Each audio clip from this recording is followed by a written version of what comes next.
Saturday, the 12th of November. I just feel like talking a little bit. Cheers.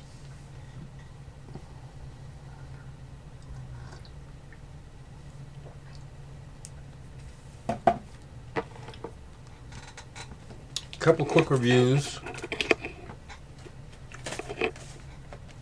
So as I told you yesterday, I was going to go to the record store, and I sure did. And I picked up this new reissue of Ptah, the El Daoud, by Coltrane.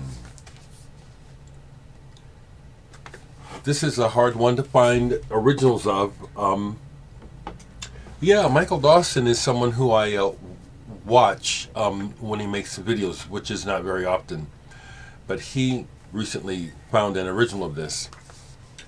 This is well worth getting. The repress of this is excellent. It sounds awesome. And this is a exceptional album. It was recorded in the Coltrane's home studio, which is not unusual, but what I notice about this particular session is how relaxed, and it just really sounds like people were really in a good space recording this. Alice Coltrane's solo, or her style, is very unique, very unique. The snake-like Eastern quality to her phrasing, and how she doesn't repeat things but weaves like she's weaving a web. This is fantastic, actually. I love Alice Coltrane. Have several of her albums. They're in the other room, so I can't grab to show my collection. Really glad to add this. The other record I was telling you about is this young couple, J.D. DOMi and J.D. Beck. And this is their debut album, Not Tight. Now, I don't know how old these people are. They look very young, but they play with great authority. This is on the Blue Note label. And Herbie Hancock's on here, Anderson .Paak, and Thundercat of Note are on here. Kurt Rosenwinkel as well. This is really tasty, and this goes on my list of albums of the year. This is really good. Both of them have technique. J.D. Beck on drums has this stuttering thing that he does. It's nothing new, but he does it really well, and he also incorporates that sort of offbeat sort of feel that has been popular for years now, but it's actually in time. The drumming style reminds me a little bit of Zach Hill from Hella and Death Grips, but to go back even further, in Italy there's a band called Arti and Mestieri with the amazing drummer Furio Chirico, who back in the 70s was doing this stuttering thing. No one else was. This is really good. And when I posted it online, my comment was, don't be deceived by the look. Don't be deceived by the look. This is really good music. Really had fun diving into some Hawkwind yesterday. You know, thinking about Nick Turner's passing. He, sorry I didn't get to meet him. He's the sort of person I know I would have really gotten along with. My kind of hippie person. In Space Ritual. This is just a fantastic solo album. I played that. I also played Doremi, Fasol, Latido. This is a reissue of it on gray vinyl. Brainstorm, okay?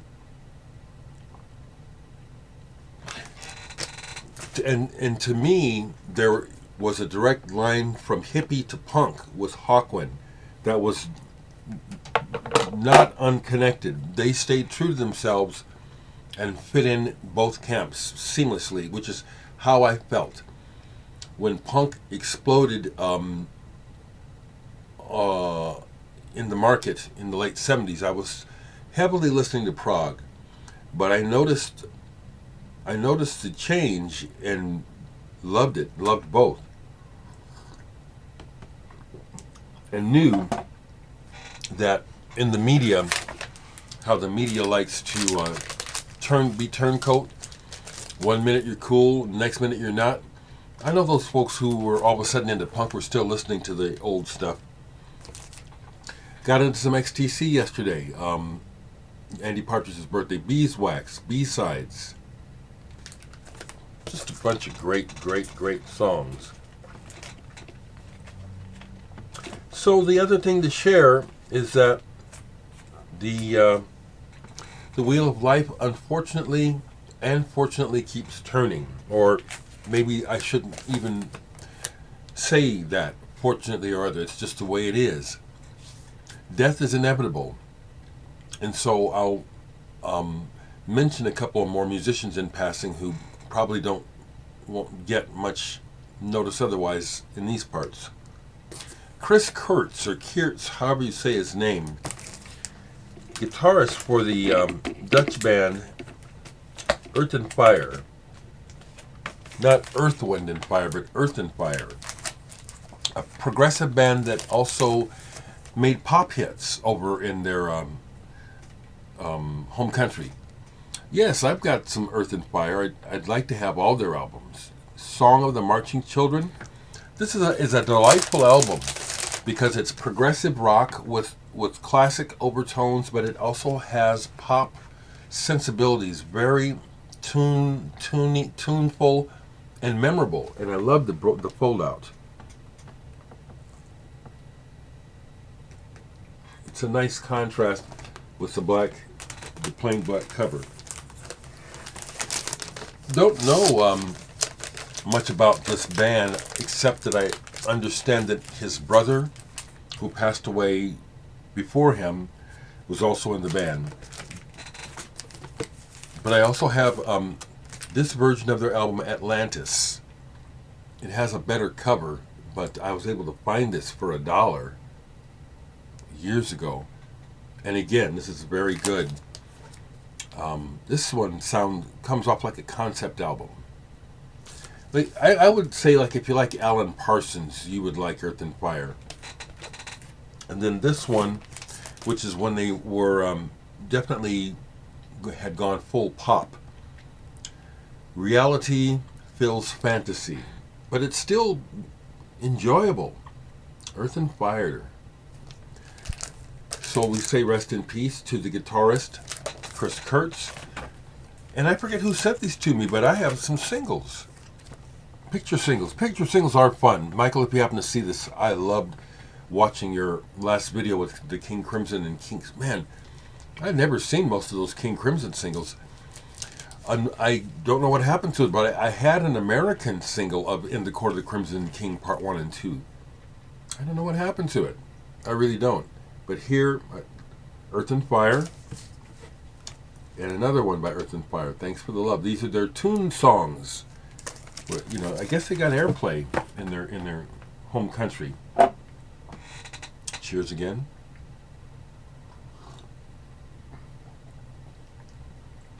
Thanks for the feedback on the snippets of my music that I'm letting you hear. I worked again more yesterday on the album. It's about half done. About halfway done. I also heard through someone in the comments here, that another musician that we should that I will make sure to make mention of, because I've seen no other mention except when I looked it up to see if it was true. But the keyboardist for Bob Marley and the Wailers, Tyrone Downie, he'd been with them forever, passed away apparently on the 5th of November. Here is I saw the Wailers, not with Bob Marley, but I saw them years later, and this is made out of hemp. A live album. Nice touch here. But when I saw them, what was cool was I got this when I saw them. And that's Aston Family Man Barrett on the cover there with Bob. Now what's cool is when I saw them live, in the audience was Sedella, I believe it's just Marley's mom's name. Sedella's lawyer, who for years lived in Omaha, was in the audience. He knows of me. And so as the show was ending, he said, hey, you know, I really want these guys to meet you. Me. He wanted the Wailers to meet me. I appreciated it, but sure enough, he took me backstage, got to meet the whole band, including Tyrone Downey. But in particular, he wanted Aston Family Man Barrett, from one bass player to another. He wanted him to meet me. Well, I was flattered how Ralph spoke about me. I am going to pull some Bob Marley because Tyrone Downey was the keyboardist on many of their most of their major. Yeah, he's on the big ones. Love this album, Rastaman Vibration. When I was in the reggae band Righteous Vibration, which was partially where we got the name, we learned almost this entire album. I learned how to play reggae bass correctly from Melvin Reed, who was in the Ethiopians and the Gladiators. He set me straight. Kaya, Bob Marley. Gone too soon, that damn cocaine. Live. I know it was Gangrene, but I think there's a connection between his cocaine use and that. Great music. Natty Dread. I don't know that Tyrone is on here, but I bet you he is. He's not on this one. Tudor is on this one. Okay. But I got Bob Marley. He's just been, you know, got to have Bob Marley. Of course, this one that everyone has, you know, the greatest hits. Here's another one I know that Tyrone Downey is on it. Excellent. Uprising. Uprising. And another favorite of mine, Survival. Survival. Very important music, people. Very important. Listen to this yesterday again. I really like this Flying Lotus Yasuke album. And notice the Pink Floyd, I didn't notice it the first listen, but I noticed the Pink Floyd sample this time. And it's so obvious that it obviously he had to get permission. They had to get permission to use that sample. I really like that album. I really like Flying Lotus a lot. So that's basically what I'll show today. Well, I did also play this recently. Somewhere Between. This is a compilation of what they say mutant pop, electronic minimalism, and shadow sounds of Japan, 1980 through 88. And this is very, very enjoyable. Very enjoyable. I don't like J-pop. I like what the Japanese did with electronic music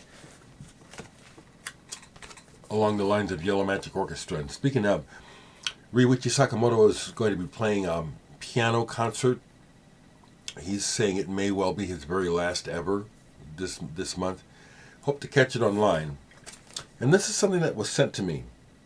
Michigan Shoegaze Dream Pop Space Rock compilation, Southeast of Saturn. Played most of this, and this is uneven. Some of the stuff is good, some of the stuff is really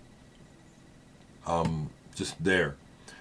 Love Lies Crushing, Auburn Low, Windy and Carl. Those are some standouts on here.